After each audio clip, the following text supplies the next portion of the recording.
Brittney Griner apparently going to be spending 9 years in a Russian penal colony. She was seeking an appeal, trying to reverse a lower court ruling there in Russia, but unfortunately, no justice out of Russia. From Bloomberg, we have this. The Phoenix Mercury player has been detained in Russia. Verdict came after there was an offer for a prison swap where Russian arms dealer Victor Bout Griner would be transferred Victor Bout would be exchanged for Griner and for the U.S. Marine Paul Whelan. Now, unfortunately, the Russian court came out and they found that she is going to be serving the full 9 years in a Russian penal colony. The exchange is not happening anytime soon. The United States government very unhappy about this. We've got a clip from Ned. Ned from the State Department responding to Brittney Griner being ruled to be sent to a Russian penal colony for 9 years, despite the Biden administration's attempts to bring her home. As you heard from the Secretary and from the National Security Advisor, today is another sad day for justice in Russia.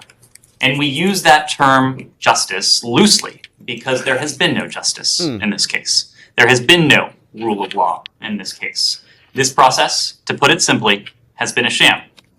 The denial of Brittney Griner's appeal is another repudiation of justice which only compounds the original injustice of her detention. Russia is wrongfully detaining Brittney Griner and fellow U.S. citizen Paul Whelan. Nothing about Brittney's conviction or the denial of this appeal today changes that. Secretary Blinken and President Biden have been clear that they should be released. That's why this summer, Secretary Blinken came to this very room to speak about the substantial proposal we made to Russia for the release of Brittney and Paul. We believe Russia should engage seriously and in good faith on this proposal, and we have continued to urge Moscow to do so, including in recent days. The department has no higher priority than the well-being, the fair treatment, and justice for all of our citizens detained in Russia and in other parts of the world.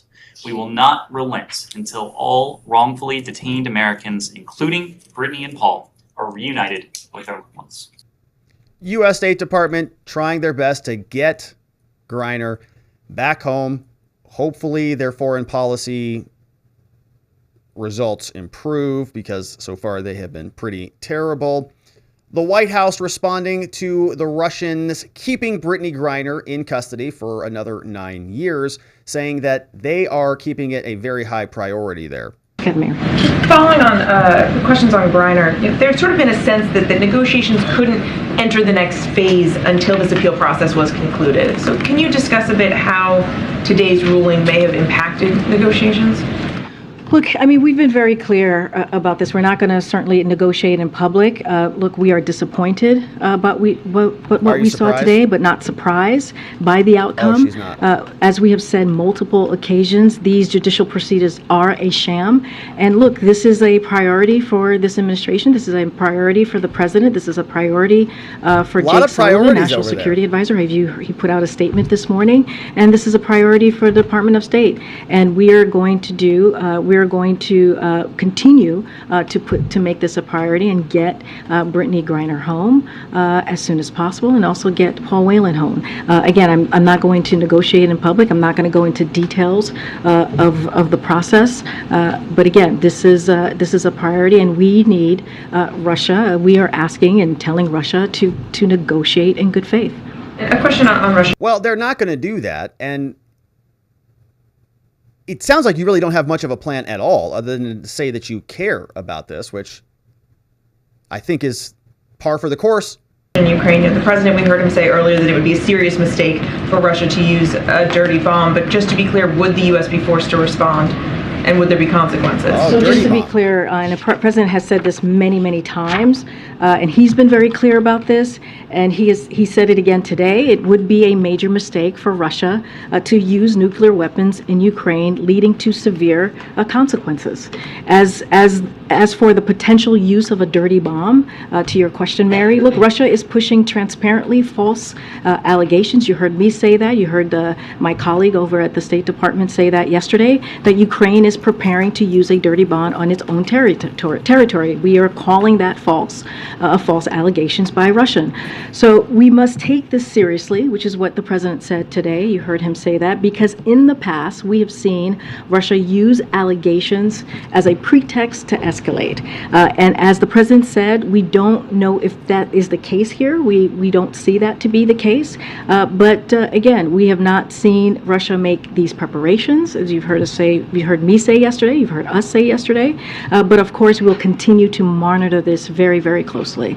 But if Russia does use a dirty bomb, will the U.S. respond? We have been very clear through our private conversations with Russia about the consequences. I'm certainly not going to lay them out here. We have communicated directly with them. I'm just not going to get ahead of any conversations of what we've laid out for the Russians. If there is even one iota of nuclear material, if there's one radiation nuclei anywhere, oh my goodness, it's going to be the end of the world. Everybody's going to be pointing their fingers. Nobody's going to accept responsibility. We're going to have another gray area where we don't have any eyes or ears, and the escalatory path will continue to accelerate, which of course is not good news.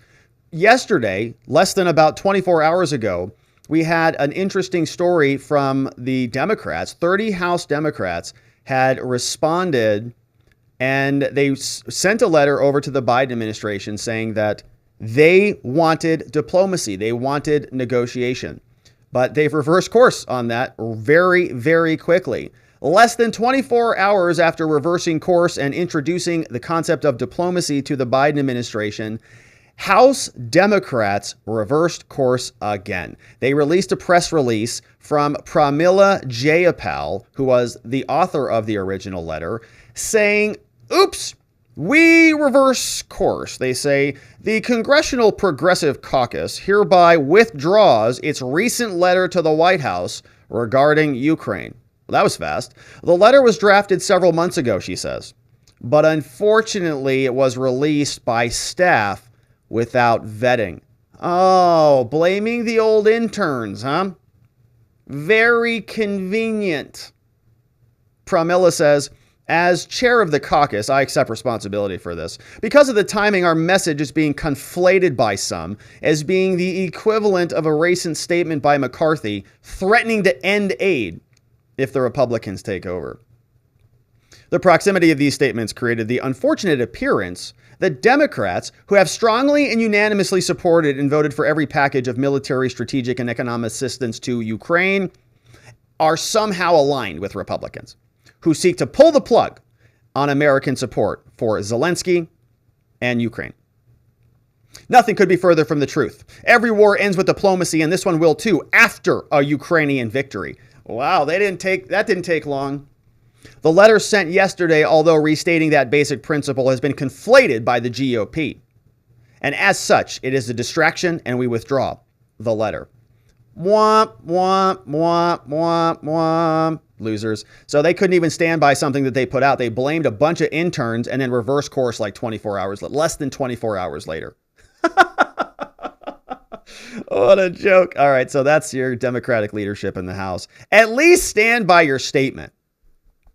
Now, asked about Brittney Griner, the president says they're still working on it. We know she's being held illegally by the Russians, but we're not done yet. Here's the president after he got his 37th booster or whatever he's on, explaining that the White House has not forgotten about Brittney Griner. What is your next move now that Brittney Griner lost her appeal, Mr. President?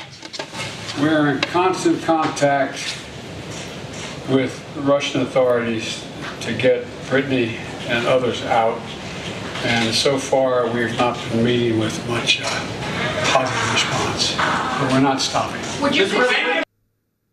Yeah, so that's Joe Biden, and he is saying that they're going to spring into action and they're going to solve this problem like many other problems that they have solved. But we'll see if that works or comes into any materiality. Meanwhile, Brittney Griner speaks from behind bars. She's being held in Russia 9 more years. She's apologizing, but apparently she's on her way to a penal colony. I've been here almost 8 months, and people with more severe crimes have gotten less than what I was given. I want to also apologize for this mistake. I said in my first court that yes, I plead guilty. I did not intend to do this, but I understand the charges brought against me, and I just hope that that is also taken into account. The appeals court made a slight reduction in her sentence for time served in pretrial detention, but otherwise did not change the excessive and disproportionate sentence of 9 years in a penal colony. Nothing in the previous sentence, nothing in the result of today's appeal changes the fact that the United States government considers Ms. Griner to be wrongfully detained. What are your possible next legal steps? It's the cassation, the second appeal. Yes, that's the possible legal option. It is her decision to make. We think we should use all the available legal tools, but she will be the one who will take the decision. Do you think that the swap is possible now? We hope so. And when we can expect it? We are not involved in any negotiations. We do not know any details. So we have no comments regarding this swap. She is the one who is the most disappointed today. Of course. She looks like very, very doomed today, more than she was previously, more frustrated and disappointed. Because she had some hopes, and these hopes vanished today. 9 years in a Russian prison, not ideal. And of course, we'll continue to cover Brittney Griner, unfortunately going to be staying over there until something happens. We'll see if anything does. But we will continue to cover. Thank you for joining us. Thank you for liking this video wherever it is you're watching it out there. And we look forward to seeing you on the next one.